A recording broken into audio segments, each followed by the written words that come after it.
அனைவருக்கும் வணக்கம். சிம்ம ராசிக்காரர்களுக்கு ஜனவரி மாதம் 27ஆம் தேதி முதல் ராசியின் அதிபதியான சூரியன் தனது பகை கிரகமாக இருக்கக்கூடிய சனியின் ஆட்சி வீட்டில் சூரியனுடன் இணைந்து சஞ்சரிக்கக்கூடிய புதனின் அமைப்பு காரணமாக புத ஆதித்ய யோகம் நிறைந்த ஒரு தருணமாகவும் காத்திருக்கும் மகிழ்ச்சியாக எந்தெந்த விஷயங்கள் அமைய போகின்றன என்பதை சற்று ஆராய்ந்து பார்க்கும் போது இந்த தருணத்தில் நட்பு ராசியாக இருக்கக்கூடிய சிம்ம ராசிக்காரர்களுக்கு புதன் பூர்வ புண்ணியஸ்தானமாகிய 5ஆம் இடத்திலிருந்து 6ஆம் இடமாகிய ருணரோக சத்துருஸ்தானத்தில் ராசியின் அதிபதியுடன் இணைந்து சஞ்சரிக்க போகிறாருங்க. இது மிக சிறந்த வரவேற்கத்தக்க ஒரு அமைப்பாக பார்க்கப்படுகிறது. ஏனென்றால் 2 மற்றும் 11ஆம் இடத்தின் அதிபதியாக இருக்கக்கூடிய புதன், அதாவது தனாதிபதியும் லாபாதிபதியுமாக இருக்கக்கூடிய புதன் ருணரோக சத்துருஸ்தானத்திற்கு வருவது பல்வேறு வகையில சிரமங்களை விளக்கக்கூடிய ஒரு அமைப்பாக பார்க்கப்படுகிறது. அது மட்டுமல்லாது சப்தம பார்வை விரயஸ்தானமாகிய 12இல் கிடைப்பதால் வீண் விரய செலவுகள் சிம்ம ராசிக்காரர்களுக்கு கட்டுக்குள் வருவதற்கான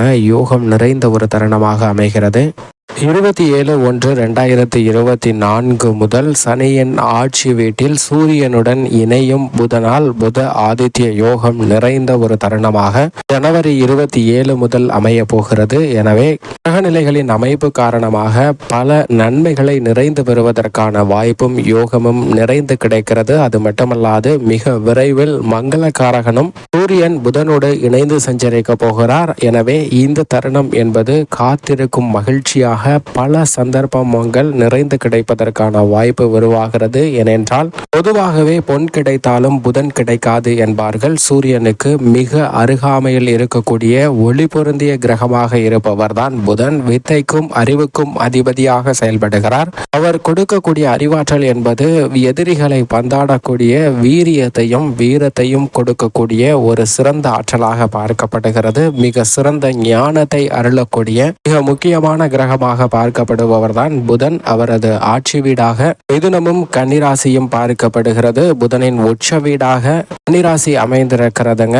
அதே சமயம் நீச்ச வீடாக மீனராசி பார்க்கப்படுகிறது. காலச்சக்கரத்தில் நட்பை கொண்டாடக்கூடிய கிரகமாக பார்க்கப்படுகிறாருங்க புதன் தனித்து இருப்பதை விட மற்ற கிரகங்களுடன் சேர்ந்து இருக்கும் போது பல்வேறு விதமான அதிர்ஷ்ட யோக வாய்ப்புகளை அள்ளி கொடுப்பார். பொதுவாகவே இயற்கையிலே உபகிரகமாக இருக்கக்கூடிய புதன் பாவ கிரக சேர்க்கையால் அபசு கிரகமாக செயல்படுகிறாருங்க. சூரியனுடன் இணைந்து சஞ்சரிக்கக்கூடிய இந்த தருணத்தில் பல அற்புத மாறுதல்களை ஏற்படுத்தி கொடுக்க போகிறார். பொதுவாக சுபத்துவ பாதையில் சஞ்சரிக்கும் போது 2, 5, 7, 9 மற்றும் 11 ஆகிய இடங்கள்ல அபரிவிதமான நன்மையும், அதே சமயம் பாவ கிரக சேர்க்கை இருக்கும் போது 3, 6, 10, 11 ஆகிய இடங்கள்ல அபரிவிதமான நன்மையை அள்ளி கொடுப்பாருங்க. இப்படிப்பட்ட புதன் பொதுவாகவே ஜென்மத்திலோ அல்லது அஷ்டமத்திலோ அமரும் போது சற்று கவனத்துடன் இருக்க வேண்டும். ஏனென்றால் புதனின் அமைப்பு சாதகமற்று இருக்கும் போது சில எதிர்பாராத சங்கடங்களை சந்திப்பதற்கான வாய்ப்பு இருக்கிறது. புதன் கெட்டால் புத்தி கெட்டுவிடும் என்பார்கள். நோய்வாய்ப்படுவதற்கான சாத்தியக்கூறுகளும் நிறைந்து கிடைப்பதற்கான வாய்ப்பு உள்ளது என்பதை தெளிவாக உறுதிப்படுத்துகிறாருங்க.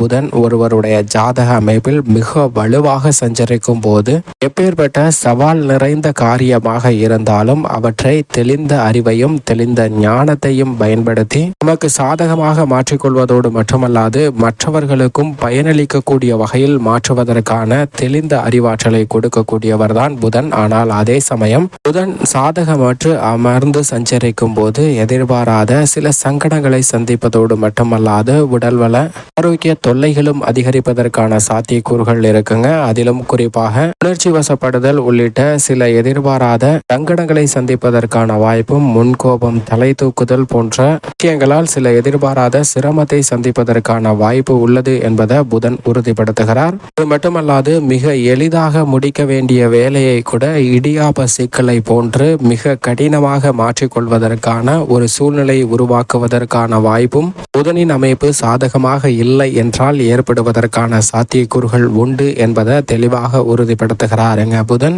பொதுவாக எப்போதெல்லாம் புதன் அதீத நன்மையை கொடுக்கக்கூடிய ஒரு அமைப்பில் வலுவாக சஞ்சரிப்பார் என்றால் தனது ஆட்சி வீடான மிதுன ராசியிலும் உச்ச வீடான கன்னிராசியிலும் அபரிவிதமான நன்மையை அள்ளி கொடுப்பாருங்க. அதே போன்று நட்பு கிரகம் வீடுகளாக இருக்கக்கூடிய ரிஷபம், துலாம், கும்பம் மற்றும் மகரம் ஆகிய ராசிகள்ல அதீத நன்மையை ஏற்படுத்தி கொடுப்பார். சிம்ம ராசி அவரது அதிநட்பு வீடாக பார்க்கப்படுகிறது. இந்த தருணத்தில் மகர ராசியில் தனது அதிநட்பு கிரகத்தின் அதிபதியாக இருக்கக்கூடிய சூரியனுடன் இணைய போகிறாருங்க. எனவேதான் இந்த தருணம் என்பது புத ஆதித்ய யோகம் நிறைந்த ஒரு தருணமாக பார்க்கப்படுகிறது. புத ஆதித்ய யோகம் என்பது நல்ல அறிவாற்றலை சரியான முறையில் உபயோகிக்கக்கூடிய ஆற்றலை கொடுக்கக்கூடிய ஒரு ஞானம் நிறைந்த அமைப்பாக பார்க்கப்படுதுங்க. ஆதித்ய யோகம் என்பது நீங்கள் எதிர்பார்க்கக்கூடிய சுப நிகழ்வுகளை மிக சிறப்பாக செய்வதற்கான வழிவகையை ஏற்படுத்தி கொடுக்கும். பல்வேறு வகையான தடைகள் தாமதங்களை விலக்கி நிறைந்த முன்னேற்றத்தையும் வெற்றி வாய்ப்பையும் ஏற்படுத்தி கொடுக்கக்கூடிய ஒரு அமைப்பாக பார்க்கப்படுகிறது. அதிலும் குறிப்பாக மகர ராசியில் சஞ்சரிப்பது நல்ல வரவேற்கத்தக்க ஒரு அமைப்பாக பார்க்கப்படுகிறது. ஏனென்றால் புதனின் பார்வையில் நட்பு கிரகமாக சூரியன், சுக்கிரன் இருந்தாலும் அவரது பார்வையில் சம கிரகமாக செவ்வாய், குரு மற்றும் ராகு, கேது, சனி போன்ற கிரகநிலைகள் இருக்கின்றன. ஆனால் சனியின் பார்வையில் புதன் நட்பு கிரகமாக பார்க்கப்படுகிறாருங்க. புதனின் பார்வையில் சம கிரகமாக இருந்தாலும் சனியின் பார்வையில் நட்பு கிரகமாக இருப்பதால் அவர் சனியின் ஆட்சி வீடான மகர ராசிக்கு வந்து சஞ்சரிப்பது நல்ல பலனை நிறைந்து கொடுக்கக்கூடிய ஒரு அமைப்பாக பார்க்கப்படுகிறது. காத்திருக்கும் மகிழ்ச்சியாக எதிர்பாராத பல நல்ல பொன்னான தருணங்கள் நிச்சயமாக கிடைப்பதற்கான வாய்ப்பு உள்ளது என்பதை உறுதிப்படுத்துகிறாருங்க. ஆனால் அதே சமயம் மேசம், விருச்சகம், தனுசு மற்றும் கடகம் ஆகிய இடங்கள்ல நல்ல பலன் கிடைக்காதுங்க. மீன ராசியில் அவர் நீச்சம் பெற்றிருப்பார். இந்த இடங்கள்ல நன்மை எதிர்பார்க்க முடியாது. அதில் ஒரு இடமான தனுசு ராசியில் இருந்து தற்போது மகர ராசிக்கு மாறுவது நல்லதொரு மாற்றத்திற்கு வித்திடக்கூடிய ஒரு தருணமாக அமைகிறது என்பதை தெளிவாகவும் துல்லியமாகவும் உறுதிப்படுத்துகிறார் புதன். எனவே இந்த தருணத்தில் புதனின் அமைப்பு காரணமாக மிக எளிதாக பல சவால் நிறைந்த காரியங்களை சாதனையாக செய்து முடிப்பதோடு மட்டுமல்லாது வருமானத்தையும் உயர்த்தி கொள்வதற்கான வாய்ப்பு உருவாகக்கூடிய ஒரு தருணமாக பார்க்கப்படுகிறது. இப்படி புதனினுடைய அமைப்பு இருக்க சிம்மராசிக்காரர்களுக்கு ரூணரோக சத்ருஸ்தானம் ஆகிய 6ஆம் இடத்திற்கு வந்திருக்கக்கூடிய புதன் ராசியின் அதிபதியுடன் இணைந்து சஞ்சரிப்பது அமோகமான வளர்ச்சி கொடுக்கக்கூடிய ஒரு அமைப்பாக பார்க்கப்படுகிறது. ஏனென்றால் பொதுவாகவே சிம்ம ராசிக்காரர்களுக்கு ராசியின் அதிபதி 3, 6, 11 ஆகிய இடங்களில் அபரிவிதமான வளர்ச்சியை அள்ளி கொடுப்பார். அவருடன் இணைந்து புதனும் சஞ்சரிக்கும் போது புத ஆதித்ய யோகம் மிக வலுவாக கிடைக்கக்கூடிய ஒரு தருணமாக அமையும். எனவேதான் பல்வேறு விதத்துல நன்மையும் மகிழ்ச்சியும் காத்திருக்கும் மகிழ்ச்சியாக பல எதிர்பாராத சுப செய்திகளும் இனிமையாக கிடைக்கக்கூடிய ஒரு தருணமாக அமைய போகிறது. ஏனென்றால் இந்த தருணத்தில் 7ஆம் பார்வையாக விரயஸ்தானத்தை பார்க்கக்கூடிய